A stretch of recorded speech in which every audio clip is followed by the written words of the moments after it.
জুলাই গণ অভ্যুত্থানে যে অনিশ্চয়তার মুহূর্ত তৈরি হয়েছিল, সেই সময় দেশের স্থিতিশীলতা রক্ষায় সবচেয়ে বড় আস্থা ছিল সেনাবাহিনীর প্রতি।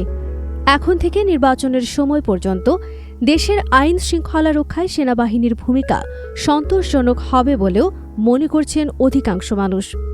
এজন্য আগামী জাতীয় নির্বাচনেও সেনাবাহিনীর সহযোগিতা থাকলে ভালো হবে বলে মনে করছেন তারা।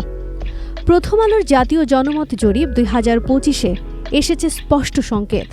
69.3% মানুষ মনে করেন জুলাই গণ অভ্যুত্থানে সেনাবাহিনীর ভূমিকা ছিল ভালো বা খুবই ভালো।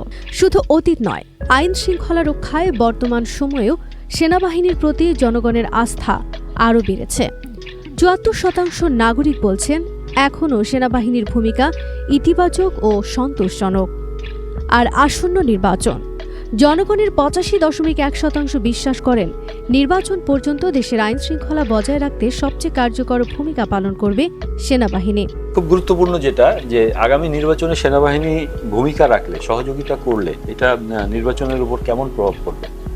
এখানে কিন্তু 81% মানুষ বলেছেন ভালো অথবা খুব ভালো হবে।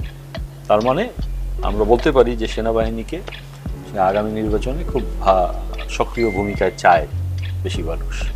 সংকটের সময়, পরিবর্তনের সময় একটি কথাই আবার প্রমাণিত হয়েছে, সেনাবাহিনীর প্রতি জনগণের আস্থা অটল। বাংলাদেশের সৃষ্টিলগ্ন থেকে এখন অবধি জাতীয় সকল সংকটে বাংলাদেশ সেনাবাহিনী সর্বদা জনগণের পক্ষ নিয়েছে। দেশের জন্য, দেশের মানুষের জন্য সকল অপশক্তির বিরুদ্ধে অবস্থান নিয়ে আসছে বাংলাদেশ সেনাবাহিনী। সেনাবাহিনীর প্রতি জনগণের এই আস্থা এখনকার নয়, বাংলাদেশ জন্মের সময় থেকেই। বাংলাদেশ সেনাবাহিনী, আস্থা, সাহস, দায়িত্ব ও জনগণের বিশ্বাস।